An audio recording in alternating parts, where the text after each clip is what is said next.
Hello everyone and welcome back to another Roblox video.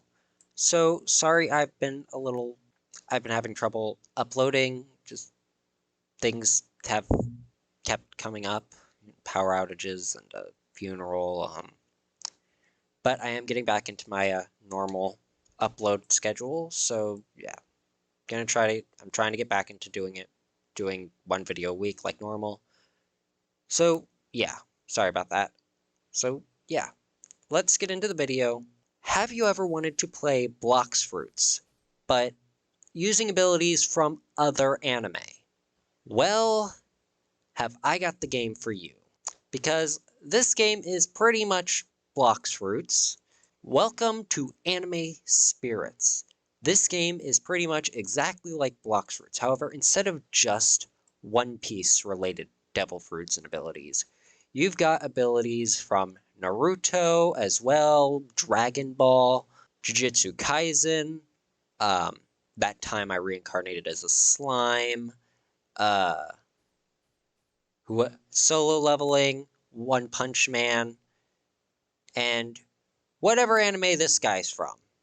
Okay, you got a bunch, and there's ones that are not on this list, like Itadori, Megumi, Stark, and Ulikura. You know, there's just a bunch of abilities that you can get, and a lot of them look freaking awesome. However, I'm not the biggest fan of the tutorial. So, I mean, you can come to this lady, you know, just that will tell you basically just very basic information. But luckily for you guys, I'm here to tell you what is probably the best way to get started. First things first, you're going to want to join the group that made this game, alright? First things first, you're going to want to come to the Takla squad and join the group, because that'll be important in a moment, alright? Okay, so you'll load the game, you'll see your character, you'll see the new code that's active, and then you'll have some buttons. Now, the first thing you're going to want to do, set your race. You'll start out with 3 spins. I've already got a mythic, so I'm not going to demonstrate spinning, but you know, it'll give you one of these. It shows the chances of getting it, and yeah. And don't worry, if you use up all the spins, you can use codes to get spins as well as gems, which become pretty easy to get later in the game. And then same thing with perks. I once again have the best one, so you know, you can buy them with gems, get them from codes, and you'll start out with 3. So, you know, if you don't get a good race or perk at the start, don't beat yourself up over it, okay? As you can see, I've got plenty of gems to get all the spins that I'll ever need, and I'm not even half level. I'm not even halfway through the game yet. So yeah, then you can hit play. It'll spawn you right here. You'll only start with just the punch. Yeah, there we go.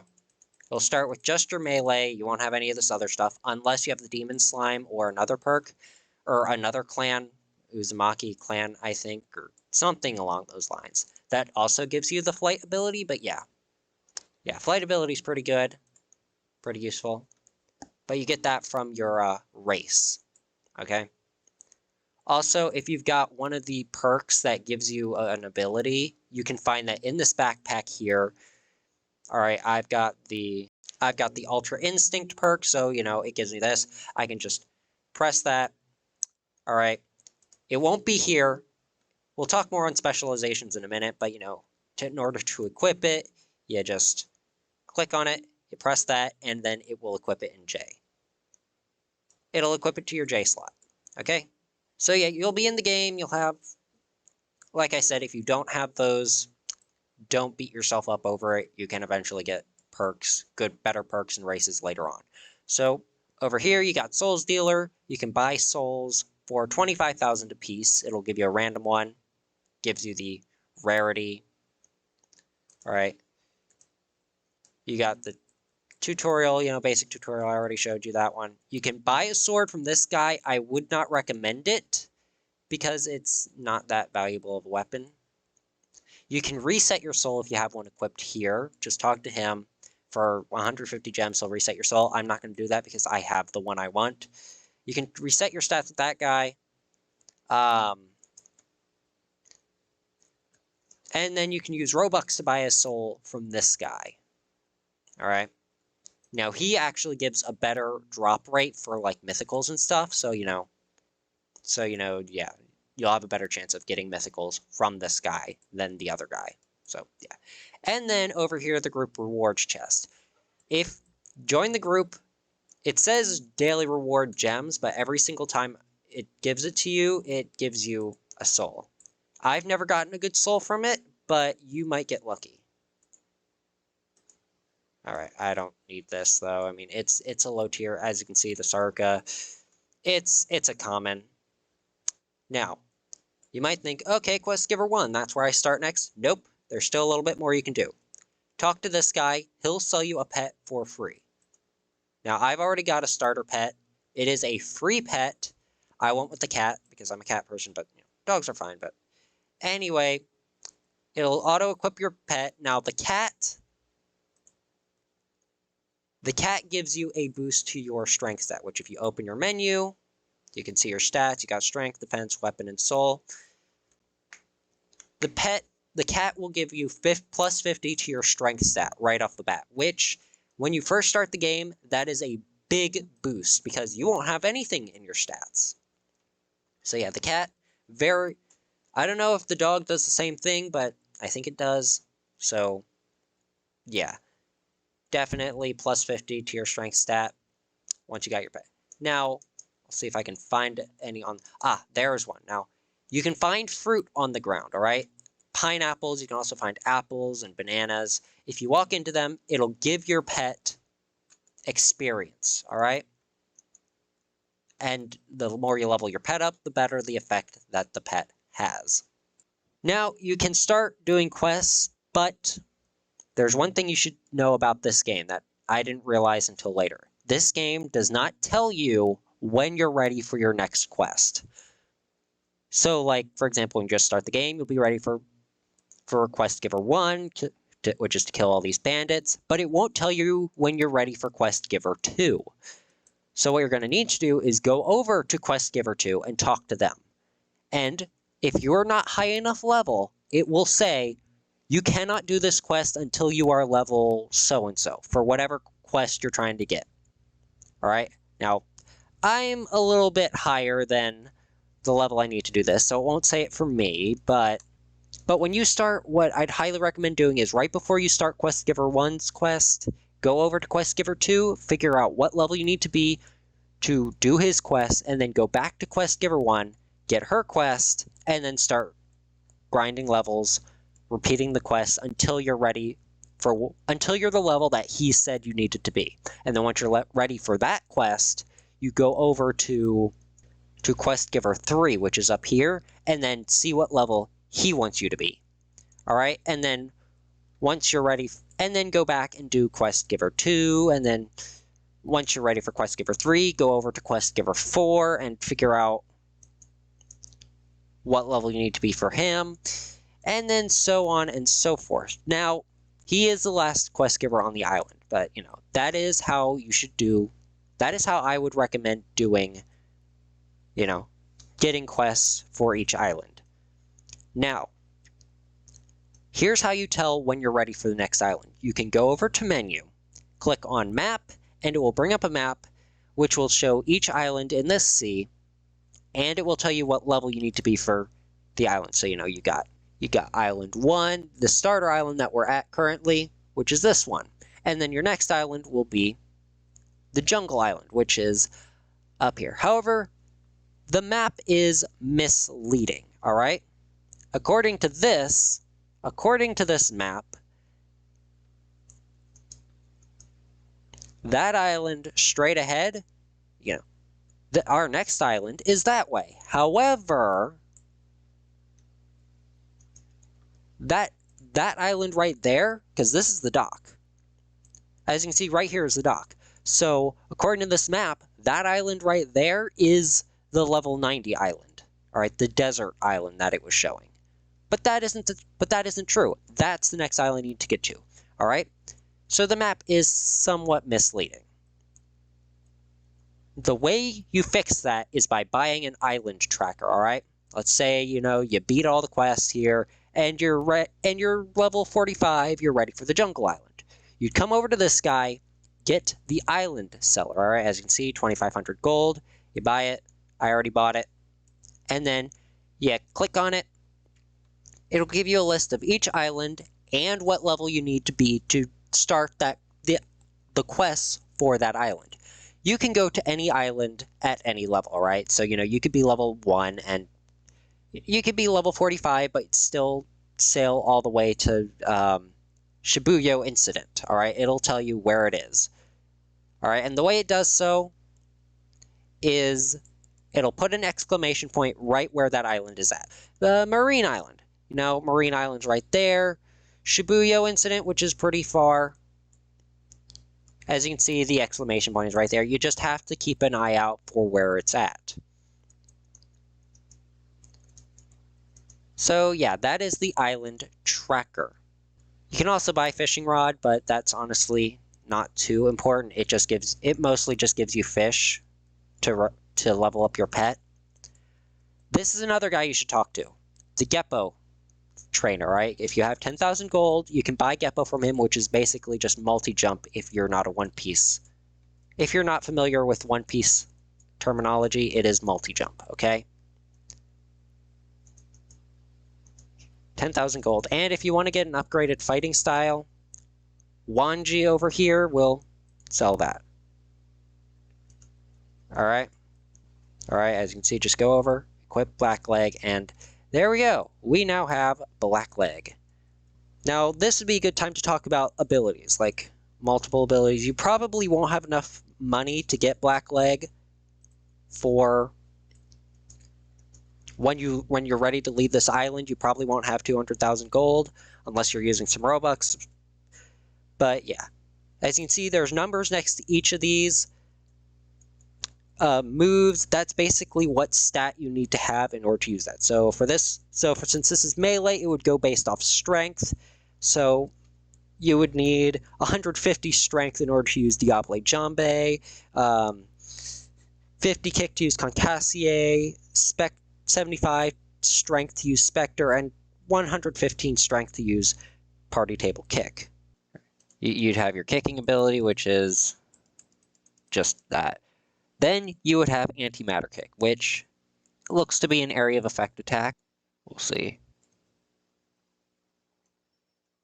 A little bit closer range than that, it looks. Alright, so it hit him. Yeah. So it does have some AoE. Let's see if it hits behind us. Yeah. Just damage all around. You'd have Concassier, which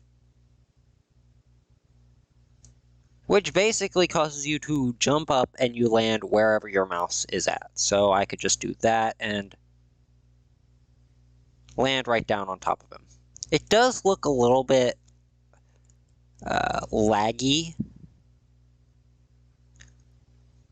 A little bit stuttery, but, that's fine. Then you'd have Spectre, which is a hold-down move, which basically just sends a bunch of kicks in a direction. This one doesn't look like it has a lot of range. Pretty large. I'm going to back up to here. We'll see if it hits him. Okay, so that still hit him. But as you can see, we can't just, move around or anything. And it's still going. But as you can see, he's not taking any more damage, which is unfortunate. So, looks like there may be a limit to how much damage you can deal with Spectre. And then you have Party Table Kick, which you just press it, and it just does this little spin around you. Okay, so yeah, those are the first 4 moves. Now what Diable Jambe does is give you a damage buff to all your moves. You'll spin around, light your leg on fire, and then it just basically buffs literally everything, and gives it a really cool looking fire aura. You have Concassier, as you can see, Spectre, which just looks really cool, and then you have Party Table Kick, which will wait till Diable Jambe is charged up. Oh. Alright, so we can do that again, and then party table kick, which, as you can see, looks really awesome with the fire.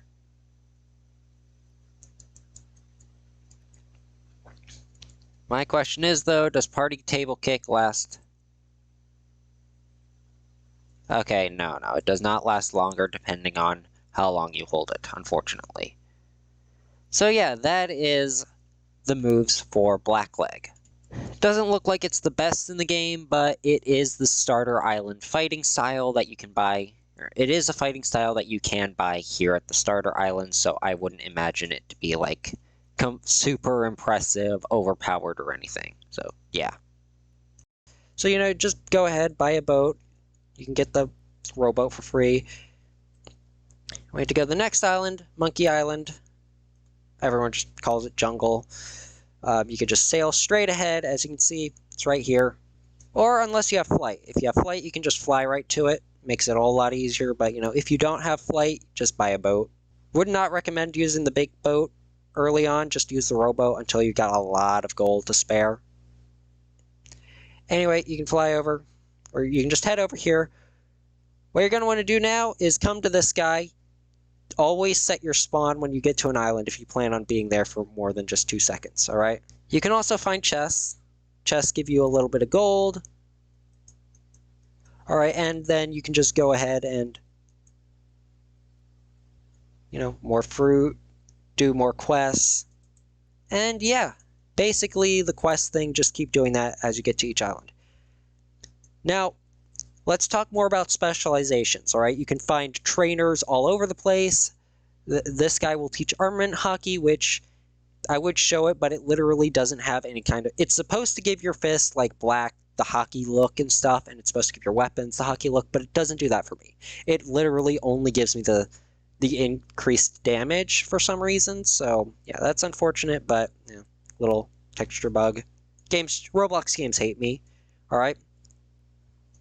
Awakeners. You can awaken several different souls. Alright, this one is the Gear 5. You need Gear 4, 5 Drums of Liberation. You need to have the Luffy soul. And yeah, you can just awaken stuff like that. Next up is dungeons. Dungeons you can go to, alright, you can have up to 4 players join you in a dungeon. It allows you to fight a single boss for rewards, alright? And you can just continue doing that to get, like, gold, gems, and rewards, like items. A lot of the items, like everything you see that I'm wearing, like almost everything, like the Nide Win and the Goku outfit. The Nide Win and the Goku outfit, these are items I got from raid bosses, alright? This is just the beginner dungeon, so, that one would be pretty easy. Dungeons are more for when you want to unlock something or get a lot of gold, alright? If you want to get a lot of gold and gems, like the fastest way to do that I know of is the Mastered Ultra Instinct Goku dungeon, alright? That is at West City, alright? That one gives you the fastest, that one gives you the most gold and the most gems, alright? And it also gives you this outfit, which is the best in the game, and you can get other things that you need to get the Mastered Ultra Instinct, because, yeah, basically things that you need to awaken certain souls come from specific raids, alright? Like the soul that I've got, the Sukuna Maharaga soul, and the Gojo Unsealed soul. Yeah, basically a lot of the mythicals have awakened forms and just upgraded forms that you get from getting stuff that you acquire in dungeons, alright? So yeah. Now before we talk about souls, there's one more thing. He's not spawned in right now, but occasionally super bosses will spawn in. Like there's one here. Toji spawned in at Forest Island. He's probably already dead. Alright, they're really hard to kill if you're brand new to the game, alright? Early on in the game, you don't stand a chance, even if you've got a mythical soul. But they can drop some decent loot. Alright. So, yeah. I wouldn't recommend just trying to fight them. Like, the Nanami boss will spawn here, and Toji will spawn at Forest Island, which is right over there. the trees. Those are the super bosses. That is pretty much it. One more thing, daily rewards. Go over to this present, and you can come over here. Oh, mine was glitched, it seems. But, yeah, you can just claim all of these golds after a certain amount of time, right? You play for 10 minutes, you can claim this amount of gold. You can claim 1,000 gold. 20 minutes, you can claim 100 gems. And if you leave, it does not reset. So if you've played for 10 minutes, you can claim the 1,000 gold. But then if you leave and rejoin, all you gotta do is wait 10 more minutes, and you can get the 100 gems, all right? Because you've played 20 total minutes. You know, simple math, all right? Which I really like about the daily rewards, all right? All right, you can get, gold, gems, a race spin, a perk spin, and a mystery gift, which is pretty much just a soul. As you can see, I got Naruto. Now, I've never gotten anything good from either the mystery gift or the group rewards chest, but you might get luckier than I did. There are other ways. Now, let's talk about souls, all right? Let's finally talk about souls. There are plenty of souls in the game. I haven't used most of them. I will say right here and now, do not use invisible. All right, if you get invisible, either sell it, which you can do by going into your menu, scrolling down to a soul, and you can just hit sell, and it will sell it for a certain amount of gold. All right?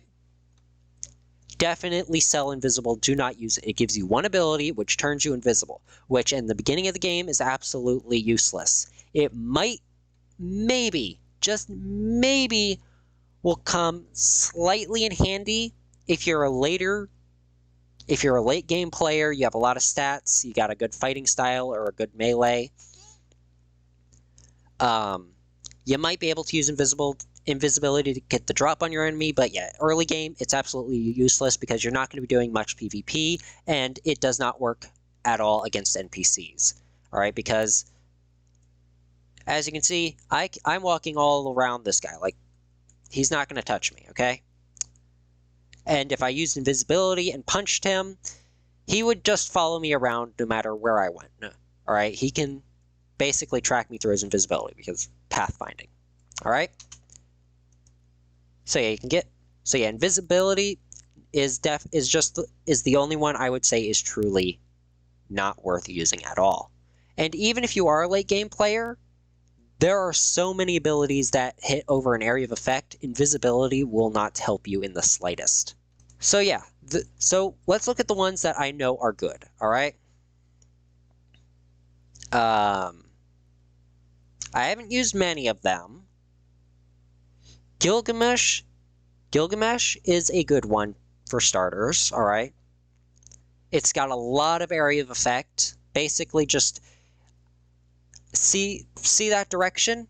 If you've got Gilgamesh, you can basically decide, I don't want to see that direction anymore, and basically just annihilate everything there. Okay? Yeah, see that monkey there? I don't want to see that direction anymore, right? That is what Gilgamesh can do. It is good. That was the one I gave my friend when she started. All right. Hakari is also decent. Gojo Unsealed was basically the one I got after I learned the hard way that invisibility sucks. It is a really good starter, all right? And it's really good, and it's especially good once you awaken it. It's got a lot of area of effect. It's just really good for grinding levels and stuff. I've heard people say it's bad, but nah. It's really good. All right? Sukuna Maharaga, it's the one I've got. I have it awakened, though. I don't know how to access the moves that I had before I was awakened. But, the moves I had before I awakened it weren't that impressive. But the moves I have now, they are very impressive. I'll show them. I love these moves now. I'll show them after I get through this. Now, the two that I know that are the best in the game is Goku SSJB and Yamamoto. Most people will tell you that this one is the best because it can become Master Ultra Instinct Goku, which is the best one. However, I have met someone who uses Yamamoto's and says that that is stronger. All right, so considering since I haven't used either, I'm not going to say which is definitely better, so maybe it was just better in his hands, or maybe he was just better with it. But, they're both really good. I would definitely say that those are the top two, okay?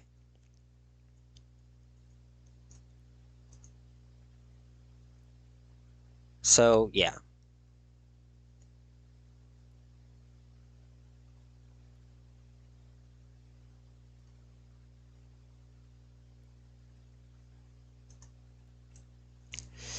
So, yeah. Now, you can become a sword user, you can rely on weapon set, but really with the crazy abilities that are in this game, it would definitely be an uncommon strategy, that's for sure. I literally see no sword mains in this game. I have not seen a single sword main in this game. Everyone just relies on the powers because they're pretty awesome, all right? If you need convincing, let me show you what they can do, all right? Okay, now as promised, I'll show you guys the abilities that I've got, which are pretty dang awesome. I absolutely love them. Like, honestly, I would definitely love to have Sukuna's abilities. Like, I don't want to be Sukuna, but I love his abilities. All right, so first off, we got Spiderweb Cleave, which is, as you can see, good area of effect. I was able to hit all 4 of them. Pretty nice. And it has a pretty decent recharge. Kind of miss these guys, but, it's fine. Then we got True Dismantle, which it may look like you need to be really accurate, but the hitbox is really big. All right, so even though I didn't directly touch any of them, it still killed them both. Then we got Domain Expansion.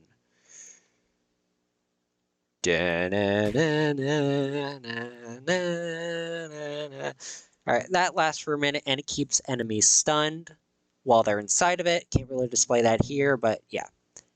Then we got my second favorite move, which I'll just jump up here and show you.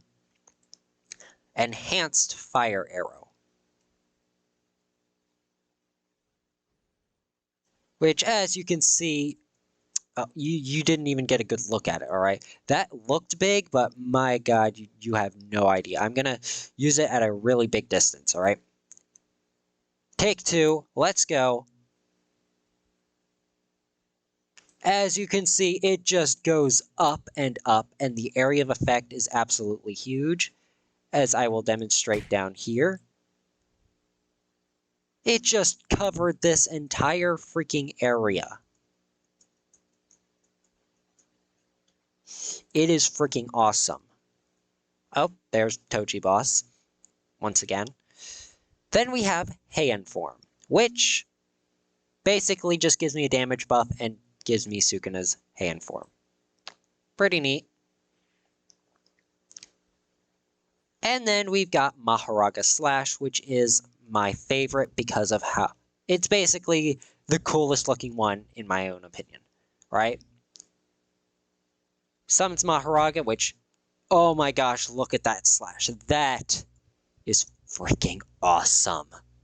That just looks so freaking cool, and the area of effect is just so massive. It just killed everything that was here. Oh my gosh, so freaking awesome. Honestly, Sukuna's got my favorite, anime ability. I mean, I know there's definitely better anime abilities that you can get, but honestly, if I was in the real world, the only one getting anime abilities, Sukuna would definitely be the one that I'd want, I mean, come on. Look what I'd do if I needed to cut I mean, this is perfect. I mean, if I have any sandwiches that I need to cut, look. Oh, wrong one. That one's for roasting marshmallows. This one's for cutting sandwiches.